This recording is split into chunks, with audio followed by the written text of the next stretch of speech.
الحمد لله نحمده ونستعينه ونستغفره ونؤمن به ونتوكل عليه ونعوذ بالله من شرور أنفسنا ومن سيئات أعمالنا من يهده الله فلا مضل له ومن يضلله فلا هادي له ونشهد أن لا إله إلا الله وحده لا شريك له ونشهد أن سيدنا ومولانا وحبيبنا وشفيعنا محمدا عبده ورسوله أرسله إلى الناس كافة بشيرا ونذيرا وداعيا إلى الله بإذنه وسراجا منيرا صلى الله تعالى عليه وعلى آله وصحبه وبارك وسلم تسليما كثيرا كثيرا وبعد فأعوذ بالله من الشيطان الرجيم وقالوا يا أيها الذي نزل عليه الذكر إنك لمجنون لو ما تأتينا بالملائكة إن كنت من الصادقين ما ننزل الملائكة إلا بالحق وما كانوا إذا منظرين وإنا لنحن نزلنا الذكر وإنا له لحافظون بسم الله الرحمن الرحيم وما أنزلنا من قبلك إلا رجالا نوحي إليهم فاسألوا أهل الذكر إن كنتم لا تعلمون بالبينات والزبر وأنزلنا إليك الذكر لتبين للناس ما نزل إليهم ولعلهم يتفكرون صدق الله مولانا العظيم. بزرگان محترم اور معزز خواتین،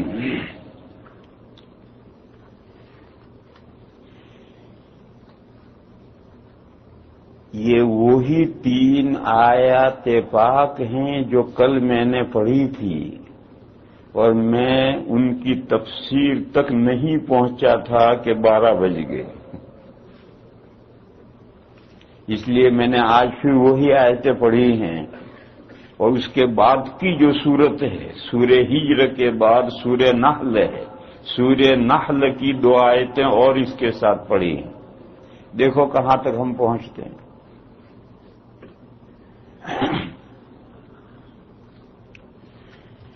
کل میں نے یہ مضمون بیان کیا تھا کہ دین کی بنیاد سب سے پہلے قرآن کریم ہے، اور یہ آیات پاک جو میں نے پڑھی ہیں وہ اسی موضوع سے متعلق ہیں کہ دین اسلام کا سارا مدار قرآن کریم پر ہے. پھر دوسرے نمبر پر سنت ہے، رسول اللہ صلی اللہ تعالی علیہ وسلم کی سنت ہے. پھر میں نے فرق بتایا تھا سنت اور حدیث کے درمیان، اور درمیان میں ایک بات میں نے کہی تھی کہ فرض، واجب اور سنت، یہ لفظ سنت نہیں، وہ فقہ کی اصطلاح ہے، اور فقہائے کرام نے وہ اصطلاحات بنائی ہیں، قرآن و حدیث میں وہ اصطلاحات نہیں ہیں کہ فلاں بات فرض ہے، فلاں بات واجب ہے، فلاں بات سنت مؤکدہ ہے، فلاں بات سنت غیر مؤکدہ ہے۔ سنت غیر مؤکدہ کو مندوب، مستحب اور نفل بھی کہتے ہیں۔ یہ چار چیزیں ایک ہی ہیں، سنت غیر مؤکدہ، مندوب، نفل، مستحب، یہ ایک ہی چیز کے نام ہیں، ان میں کوئی فرق نہیں۔ پھر ان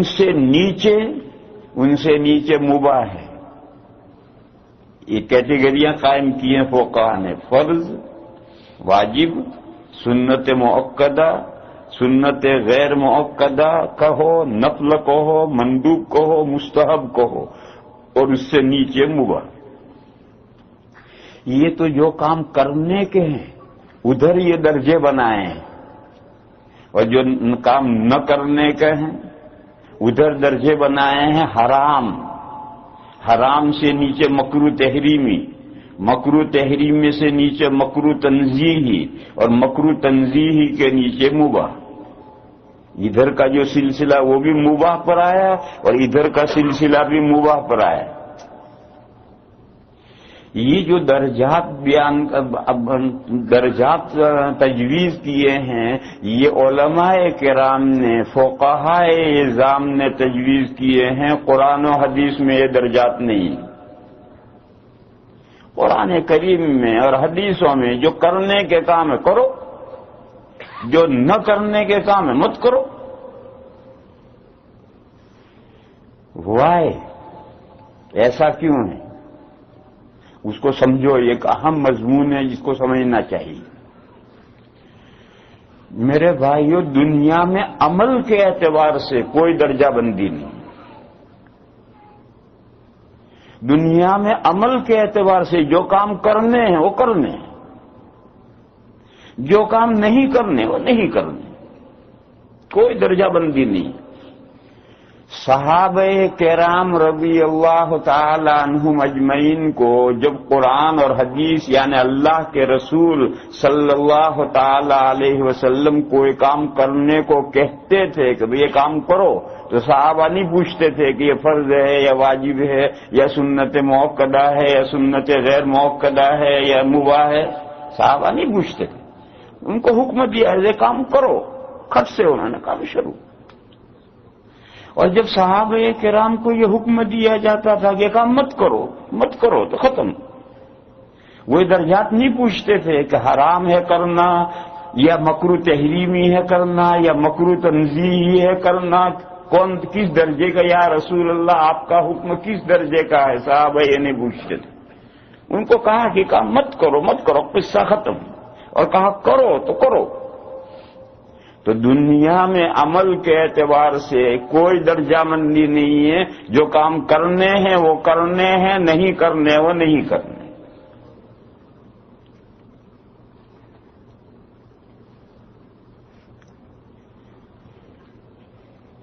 ایک واقعہ ہے، اس سے آپ اس مضمون کو اور مزید سمجھیں۔ یورپ کی کسی یونیورسٹی کا واقعہ ہے، پرانے زمانے میں ایک کتاب ہے رسائل و مسائل، اس کتاب میں یہ واقعہ ہے، جس کو دیکھنا ہو دیکھے۔ یورپ کی ایک یونیورسٹی کا واقعہ ہے، وہاں بہت پرانا واقعہ، اب تو وہاں یورپ بھی الحمدللہ بے شمار مسلمان ہیں، لیکن یہ واقعہ ہے آج سے 70-80 سال پہلے کا واقعہ، جہاں پورے یو کے میں 1-2 مسجدیں تھیں۔ اس زمانے کا یہ واقعہ ہے کہ چند طالب علم چند مسلمان طالب علم ایک یونیورسٹی کے طالب علم تھے۔ ان کی کمپنی میں ایک غیر مسلم، یہودی ہوگا عیسائی ہوگا معلوم نہیں، وہ ان کی کمپنی میں ان کا دوست تھا۔ ان مسلمان طالب علموں کے ساتھ رہتے رہتے اسلامی تعلیمات سے وہ واقف ہوا، اس کی خوبی اس کے ذہن میں آئی اور اللہ تعالی نے اس کے سینے کو کھول دیا اور اس نے اسلام قبول کر لیا۔ اسلام قبول کرتے ہی اس نے داڑھی منڈانا چھوڑ دیا۔ تو وہ جو مسلمان طالب علم تھے انہوں نے اس سے کہا کہ بھئی یہ تو نے کیا کیا؟ یہاں یورپ کی یونیورسٹی میں بھلا کہ داڑھی رکھی جا سکتی؟ یا تو تیرا الو بنا دیں گے لوگ۔ اور اسلام میں داڑھی رکھنا کوئی ایسا ضروری نہیں ہے، داڑھی کے بغیر بھی آدمی مسلمان ہو سکتا ہے۔ یہ قصہ میں حوالہ دے رہا ہوں، رسائل و مسائل، یہ کتاب ہے اردو کی، اس میں یہ واقعہ لکھا ہوا ہے، جس کو دیکھنا ہو دیکھو۔ تو اس نو مسلم طالب علم نے کیا جواب دیا؟ آب زر سے لکھنے کے قابل ہے۔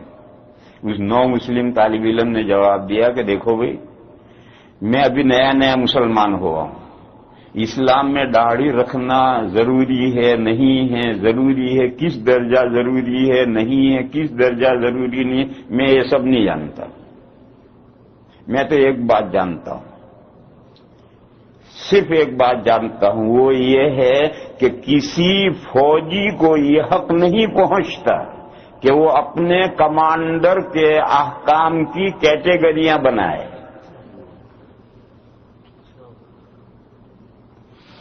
فوج میں کمانڈر کا حکم ہوا، فوجی کو یہ حق ہی نہیں پہنچتا کہ میرے کمانڈر کا حکم یہ فرض کے درجے کا ہے، واجب کے درجے کا ہے، سنت موقدہ کے درجے کا ہے، حرام ہے، مکروہ تحریمی ہے، یہ کیٹیگریاں بنانے کا حق ہی نہیں پہنچتا کسی فوجی کو۔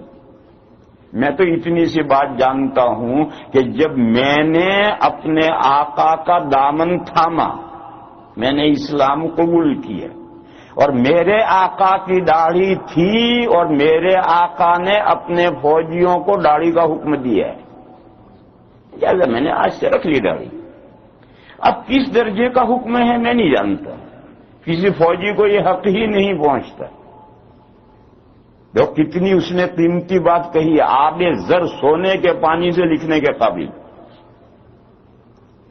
یہ ہے وہ اسلام، یہ ہے وہ اسلام۔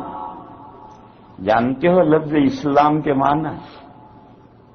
لفظ اسلام کے معنی ہے سر افگندگی۔ سر معنی یہ سر، افگندن کے معنی ہے ڈالنا، سر ڈال دینا۔ اور اس کا مقابل ہے کفر، جس کے معنی ہے سر کشی۔ سر یہ ہے، کشی کے معنی کھینچ لینا۔ ایک مثال سمجھو، حالی بیل لے کر کھیت میں ہل جوتنے کے لیے جاتا ہے، ہل چلانے والا جو ہمارا نوکر ہوتا ہے، ہل چلانے والا، اس کو اردو میں کہتے ہیں حالی۔ یہ حالی دو بیل لے کر کھیت میں جاتا ہے ہل چلانے کے لیے، ہل آلریڈی کھیت میں کھڑا ہے، وہ جا کر بیلوں کو ایک کو دائیں گھماتا ہے ایک کو بائیں گھماتا ہے، پھر وہ کیا کرتا ہے، رسی چھوڑ دیتا ہے، پھر وہ جوا اٹھاتا ہے، یوں جوا کھڑا ہوتا ہے، اس کو سیدھا کر کے یوں اٹھاتا ہے۔ جوا جہاں اس نے اٹھایا کہ جو شاندار بیل ہے انہوں نے سر ڈالا، کچھ بولے وہ حالی کچھ نہیں بولے گا، صرف جوا دکھائے گا، اور وہ سر ڈالیں گے اور جوئے کو اپنی گردنوں پر لے لیں گے۔ یہ ہے اسلام، یہ ہے سر افگندگی۔ اور یہ جو جوا دکھایا ہے یہ ہے رسپانسبلٹی۔ اسی کو اللہ نے فرمایا ہے اِنَّا عَرَضْنَا الْأَمَانَةَ، امام صاحب یہاں چلے ہو، اِنَّا عَرَضْنَا الْأَمَانَةَ عَلَى السَّمَاوَاتِ وَالْأَرْضِ وَالْجِبَالِ فَأَبَيْنَ أَن يَحْمِلْنَهَا وَأَشْفَقْنَ مِنْهَا وَحَمَلَهَا الْإِنسَانُ۔ اللہ فرماتے ہیں کہ بے شک ہم نے رسپانسبلٹی، امانت کا ترجمہ ہے رسپانسبلٹی، ہم نے پیش کی آسمانوں کے سامنے، زمین کے سامنے، پہاڑوں کے سامنے، تو انہوں نے اس رسپانسبلٹی کو اٹھانے سے انکار کیا اور وہ ڈر گئے، سہم گئے۔ وَحَمَلَهَا الْإِنسَانُ، اور انسان نے اس امانت کو اٹھا لیا، اس رسپانسبلٹی کو قبول کر لیا۔ اس آیت کریمہ میں جو لفظ امانت ہے، رسپانسبلٹی، یہی وہ جوا ہے۔ اور آسمانوں اور زمین اور پہاڑوں کے سامنے پیش کرنا اور ان کا انکار کرنا، اس کے معنی ہے ان کی ایبیلٹی کے ساتھ کمپیریشن کرنا۔ ان کی ایبیلٹی، پہاڑوں، آسمانوں، زمین، پہاڑوں کی ایبیلٹی کے ساتھ اس رسپانسبلٹی کا کمپیریشن کیا گیا، تو ان میں اس کی ایبیلٹی نہیں پائی گئی، اور بالکل نہیں پائی گئی۔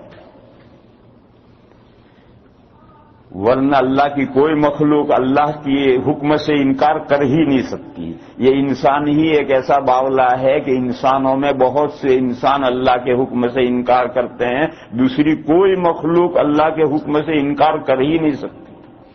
پھر اللہ نے فرمایا کہ آسمانوں نے، زمین نے اور پہاڑوں نے انکار کیا، وہ سہم گئے، ڈر گئے، انکار کیا۔ اس انکار کرنے سے مراد ہے ان کے اندر اس رسپانسبلٹی کو اٹھانے کی ان میں ایبیلٹی تھی ہی نہیں۔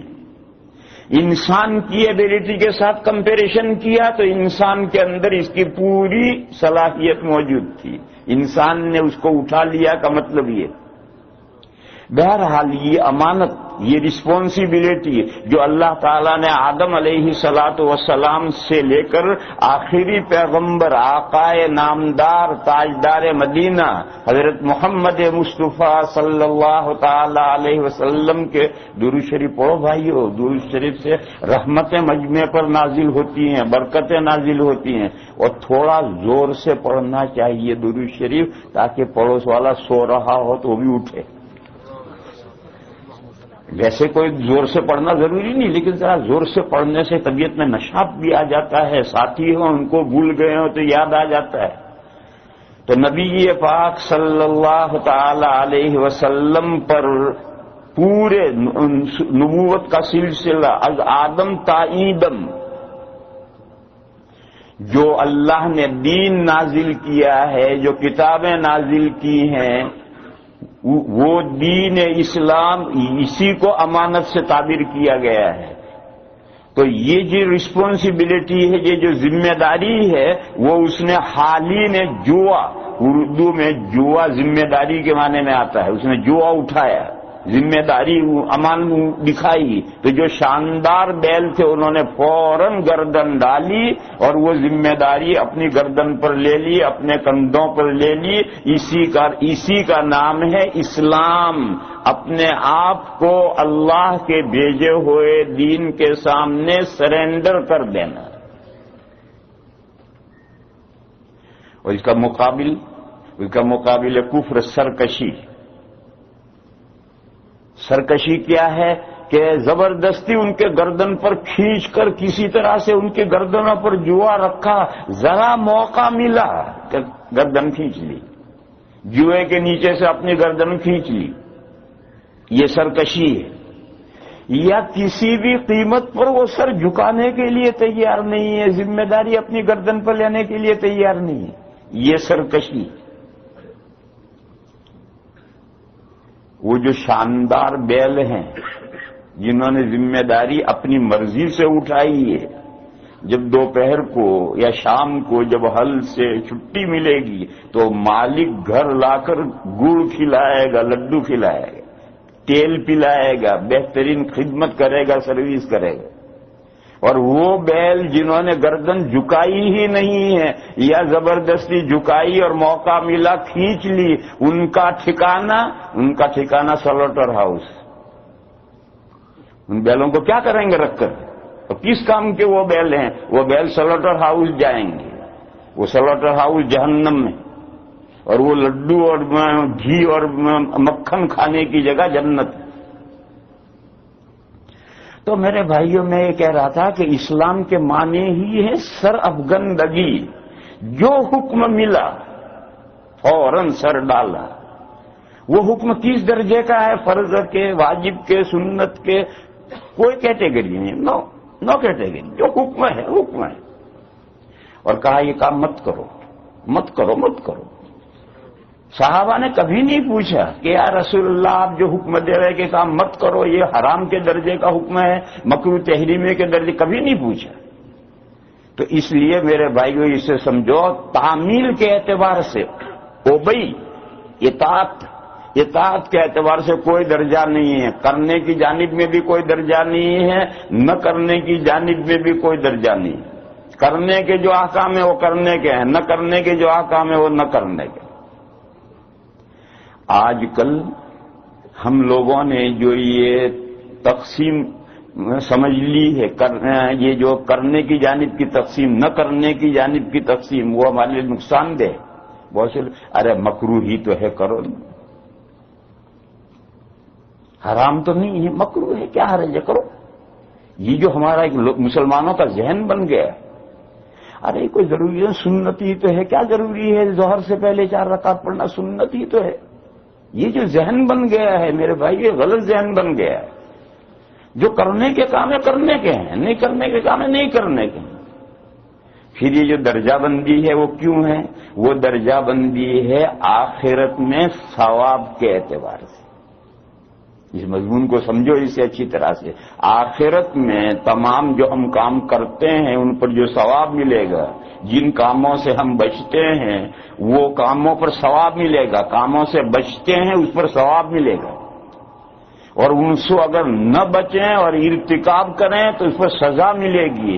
یہ سزا اور ثواب اس کے اعتبار سے یہ درجے قائم کیے گئے ہیں، آخرت کے اعتبار سے درجے ہیں، دنیا میں عمل کے اعتبار سے کوئی درجہ نہیں۔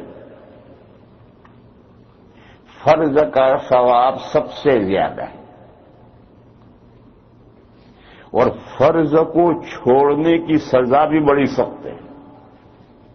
5 فرض نمازیں، ظہر کی صرف 2 رکعت، واستغفر اللہ، فجر کی 2 رکعت، ظہر کی 4 رکعت، عصر کی 4 رکعت، مغرب کی 3 رکعت، عشاء کی 4 رکعت، یہ فرض ہیں۔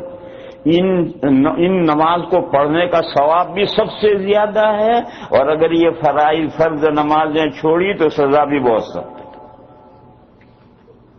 پھر اس سے نیچے واجب کا درجہ ہے۔ واجب کا درجہ وہ ہے کہ جس کو کرو گے تو ثواب فرض کے برابر ملے گا،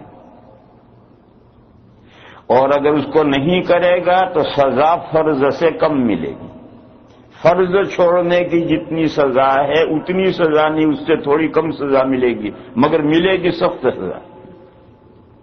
جیسے نمازوں میں وتر کی 3 رکعتیں، یہ واجب کے درجے کی، ان کو پڑھنے سے ثواب فرض کے درجے کا ملے گا، اور اگر کوئی وتر نہیں پڑے گا تو سزا جو ملے گی وہ عشاء کے 4 چھوڑنے کی سزا سے کم سزا ملے گی۔ پھر اس سے نیچے سنت مؤکدہ ہے۔ سنت مؤکدہ وہ سنتیں کہلاتی ہیں جس کو نبی پاک صلی اللہ تعالی علیہ وسلم نے مواظبت تامہ کے ساتھ کیا ہو، لیکن وہ مواظبت تامہ عادی ہو، حقیقی نہ ہو۔ حقیقی مواظبت کے معنی کنٹینیوس، وہ کام جو حضور نے کنٹینیوس کیا، پھر کنٹینیوس کے ساتھ زندگی میں کبھی نہیں چھوڑا، تو یہ مواظبت تامہ حقیقی ہے۔ اور کبھی کبھی کسی عذر سے چھوڑ دیا تو وہ مواظبت تامہ غیر حقیقی۔ آپ مثال لیں، وتر کی جو نماز ہے نبی پاک صلی اللہ تعالی علیہ وسلم نے زندگی میں کبھی نہیں چھوڑی، نہ حضر میں نہ سفر میں۔ اور جو رات دن میں 12 سنت مؤکدہ ہیں یہ حضور ہمیشہ پڑھتے تھے، لیکن سفر میں چھوڑ دیتے تھے، اگر پڑھنے کا موقع نہ ہوتا تو چھوڑ دیتے، لیکن وتر سفر میں بھی کبھی نہیں چھوڑے۔ تو اب وتر بھی واجب فرض نہیں ہے، اور 12 رکعت سنت مؤکدہ یہ بھی فرض نہیں ہے، لیکن یہ وطر واجب اور یہ 12 رکعت سنت مؤکدہ کیوں؟ حضور نے وطر کبھی نہیں چھوڑے اور سنتیں سفر میں چھوڑ دی، لہذا یہ فرق ہو گیا۔ بس اگر کوئی سنت مؤکدہ ادا کرے گا تو واجب سے ثواب کم ملے گا، جو فرض کا ثواب ہے اس سے کم ثواب واجب میں، اور واجب سے جو ثواب اس سے کم ثواب سنت مؤکدہ میں۔ اور سنت مؤکدہ چھوڑ دے گا تو اگر گاہے ماہے چھوڑ دے گا کوئی سزا نہیں، اور اگر اس کے چھوڑنے کا عادی بن جائے گا تو پھر اس پر بھی سزا ملے گی، مگر واجب کی سزا سے کم۔ کبھی کبھار چھوڑ دی سنت مؤکدہ کوئی سزا نہیں، لیکن ایک شخص نے عادت بنا لی وہ سنت مؤکدہ پڑھتا ہی نہیں، تو ایسے کو سنت مؤکدہ چھوڑنے کی سزا ملے گی، مگر واجب کے چھوڑنے کی سزا ہے اس سے کم۔ اس سے نیچے پھر سنت غیر مؤکدہ ہے، وہی نفل ہے، وہی مندوب ہے، وہی مستحب ہے۔ یہ وہ عبادتیں ہیں جو حضور نے کبھی کی ہیں کبھی چھوڑ دی، کنٹینیوس وہ عبادتیں نہیں کی۔ جیسے اشراق اور چاشت کی نماز، حدیثوں میں یہ آتا ہے مضمون کہ جب نبی پاک صلی اللہ تعالی علیہ وسلم کبھی اشراق اور چاشت کی نماز شروع کرتے تھے تو کئی دن تک پابندی سے پڑھتے تھے۔ صحابہ کے راوی کہتا ہے کہ ہم یہ خیال کرتے تھے کہ اب یہ نماز حضور کبھی نہیں چھوڑیں گے، پھر چھوڑ دیتے تھے۔ تو اتنے دنوں تک نہیں پڑھتے تھے کہ ہم یہ خیال کرتے تھے کہ اب حضور یہ نماز کبھی پڑھیں گے ہی نہیں۔ تو ایسی جو عبادتیں ہیں کہ جو حضور نے کبھی کی کبھی چھوڑ دی، کنٹینیوس نہیں کی، ایسی جو عبادتیں ہیں ان کو آپ سنت غیر مؤکدہ کہہ لیں، اس کو مستحب کہہ لیں، مندوب کہہ لیں، نفل کہہ لیں۔ ان کو اگر کیا جائے گا تو ثواب ملے گا، مگر اس کا ثواب وہ سنت مؤکدہ سے نیچے درجہ آ جائے گا، اور کوئی اس کو عادت نہ کرے تو کوئی سزا نہیں، اس کے نہ کرنے پر سزا کچھ نہیں ہے، کرو گے تو ثواب ملے گا، اور ثواب سنت مؤکدہ کے ثواب سے نیچے کم ثواب ملے گا۔ پھر اس سے نیچے مباح کا درجہ ہے۔ مباح وہ کام ہے کہ کرو تو کوئی ثواب نہیں، نہ کرو تو کوئی سزا نہیں، وہ کام مباح کہلاتے ہیں۔ ٹماٹر کھانا مباح ہے، تم کھاؤ، کلو بھر کھا لو، کائے کا ثواب۔ ایک نے نہیں کھایا کوئی بات نہیں، سزا بھی دی۔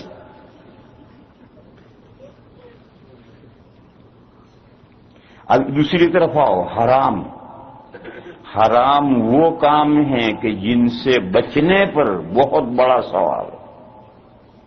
حرام وہ کام ہیں جن سے بچنے پر بہت بڑا ثواب ہے۔ جیسا فرض کے کرنے پر بہت بڑا ثواب ہے، ایسے حرام سے بچنے پر بہت بڑا ثواب ہے۔ وہ حدیث شریف یاد کرو، ایک لمبی حدیث ہے، وہ پوری بیان کروں گا بہت وقت لگ جائے گا، اس کا ایک جز بیان کروں۔ پچھلی امتوں کا نبی پاک صلی اللہ تعالی علیہ وسلم نے واقعہ بیان کیا، اور فضائل کی کتابوں میں یہ واقعہ آتا ہے، اور اعلیٰ درجے کی صحیح روایت ہے بخاری مسلم کی۔ 3 آدمی جنگل میں چل رہے تھے اور بارش شروع ہوئی زور کی، وہ ایک غار کے اندر چلے گئے، پناہ لی انہوں نے، اوپر سے ایک چٹان لڑکی اور غار کے منہ پر آ کر سیٹ ہو گئی، پھنس گئے تینوں نے کہا کہ اب سوائے موت کے کوئی راستہ سامنے نہیں ہے، اب اللہ سے دعا مانگو، اللہ ہی نجات دیں تو ٹھیک ہے۔ اور تینوں نے یہ طے کیا کہ ہر ایک اپنی پوری زندگی کو جائزہ لے، اور اس نے جو بہترین نیک عمل کیا ہے اس نیک عمل کا واسطہ دے کر دعا کرو۔ پھر انہوں نے ایک کھڑا ہوا، اس نے 2 رکعت نماز پڑھی، اور اس نے اپنے زندگی کا ایک بہترین نیک عمل اللہ کو عرض کیا کہ یا اللہ میں نے ایک نیک کام کیا صرف آپ کی خوشنودی کے لیے، آپ ہمیں اس مصیبت سے نجات دیجیے۔ پہاڑ میں حرکت ہوئی، زلزلہ آیا، حرکت ہوئی، اور وہ چٹان تھوڑی سی کھسکی، روشنی اندر آنے لگی۔ پھر دوسرا کھڑا ہوا، اس نے بھی 2 رکعت نماز پڑھی، اس نے بھی اپنے زندگی کا ایک بہترین عمل یاد کر کے اس کا وسیلہ لے کر اس کے برکت سے دعا مانگی، پھر زلزلہ آیا، پھر حرکت ہوئی، پھر چٹان ہٹی، پھر اور روشنی آئی مگر نکلنے کے قابل نہیں ابھی۔ تیسرا کھڑا ہوا، وہ جو تیسرے نے اپنا عمل پیش کیا ہے وہ میں ذکر کر رہا ہوں۔ تیسرا کھڑا ہوا اور اس نے کہا کہ اے پروردگار عالم، آپ جانتے ہیں کہ میں اپنے چچا زاد بہن پر عاشق تھا، وہ اپنی چچا کی بہن پر عاشق تھا، پھر اس کے ڈورے ڈالتا رہتا تھا۔ وہ بہن اللہ کی نیک بندی تھی، وہ کسی طرح سے اس کے چکمے میں نہیں آتی تھی۔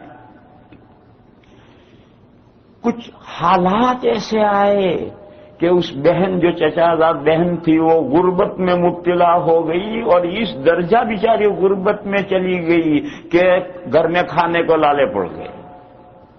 اچھا، یہ چچا زاد بھائی مالدار ہے، جب وہ انتہائی پریشان ہو گئی، کھانے پینے کو بھی گھر میں کچھ نہیں رہا، تو وہ اپنے اس چچا زاد بھائی کے پاس آئی اور اس سے کہا میری ہیلپ کر، مدد کر۔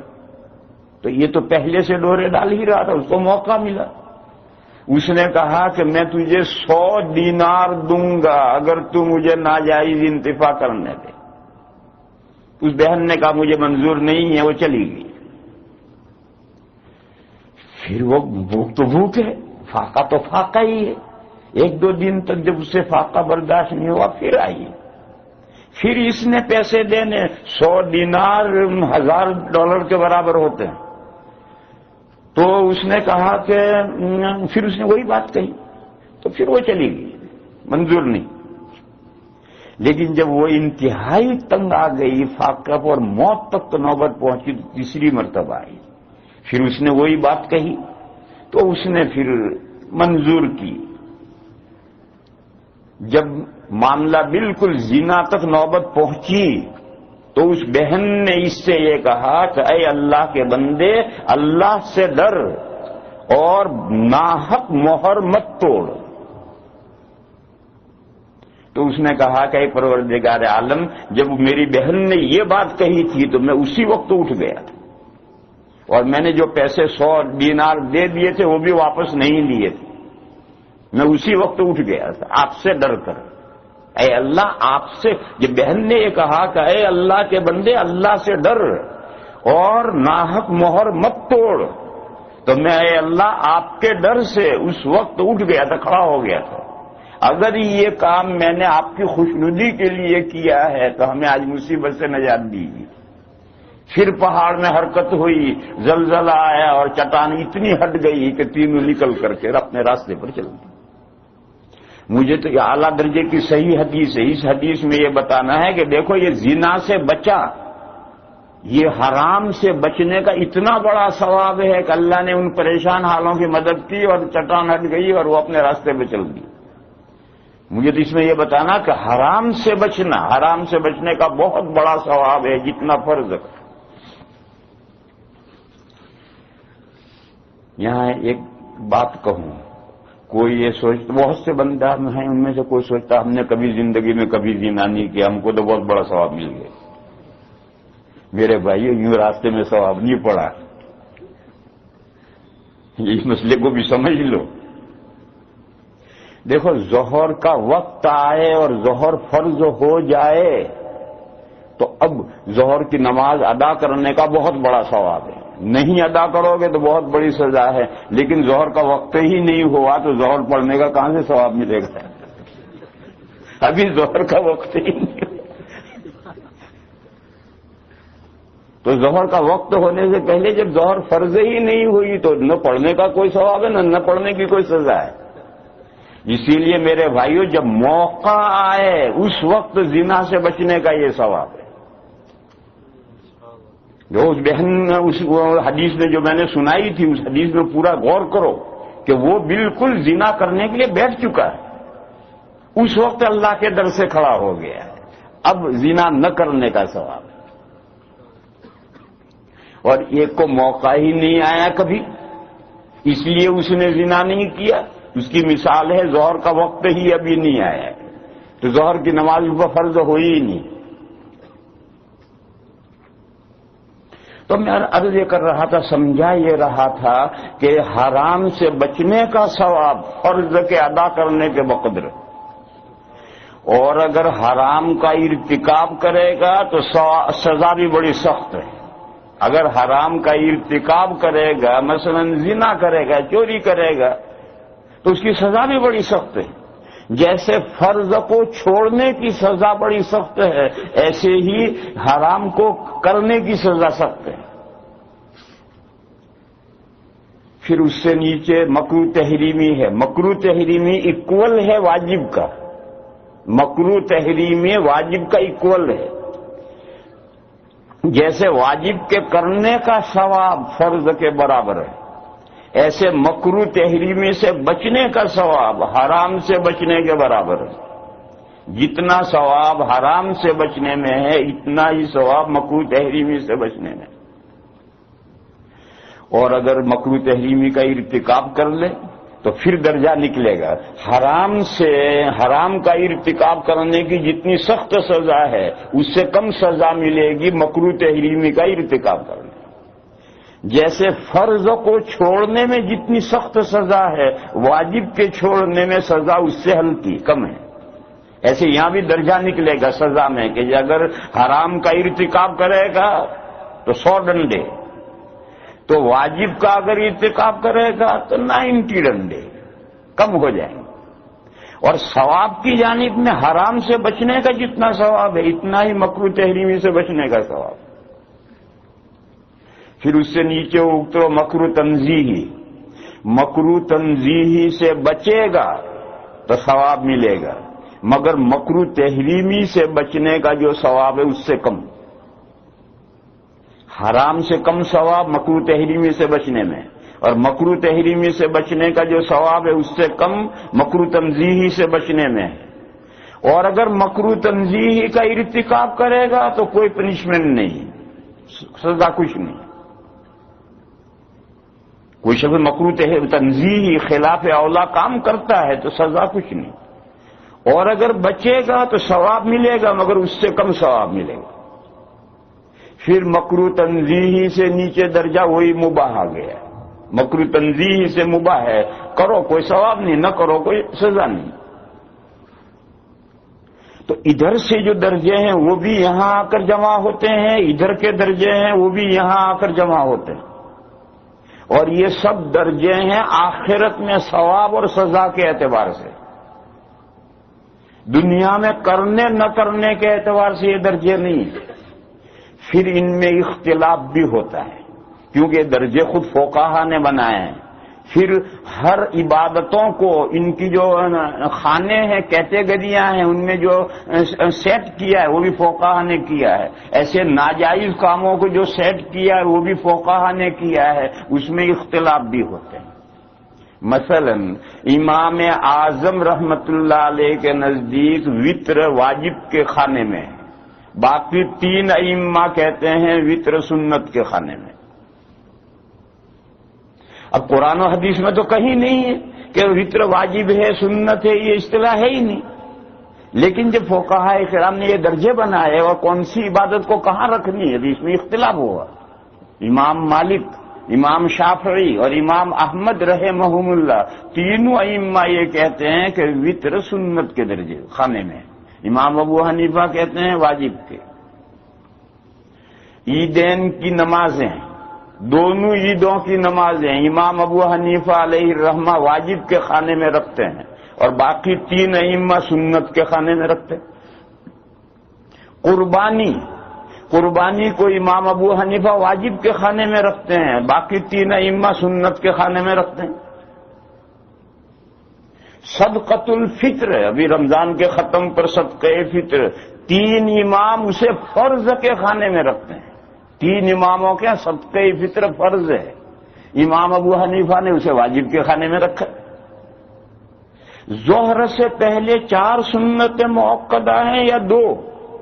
امام شافعی علیہ الرحمہ نے کہا کہ ظہر سے پہلے 2 تو سنتیں مؤکدہ ہیں اور 2 غیر مؤکدہ ہیں۔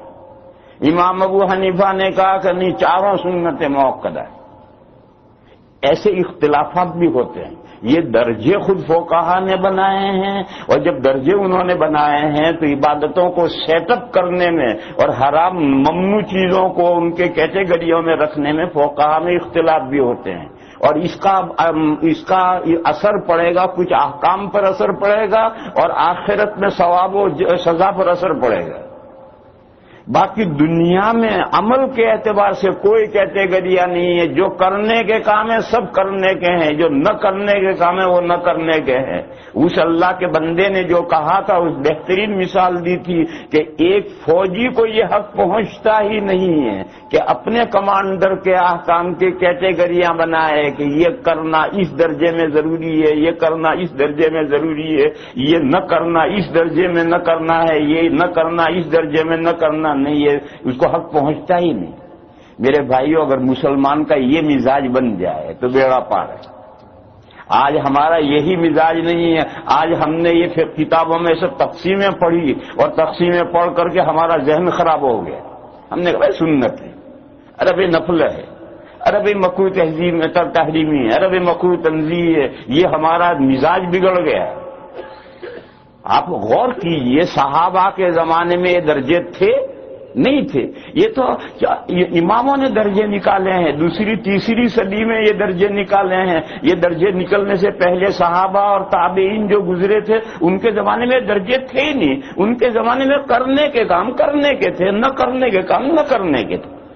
جتنے کرنے کے قرآن و حدیث نے جن کاموں کے کرنے کا حکم دیا وہ کرتے تھے، اور جن کاموں کے الحمدللہ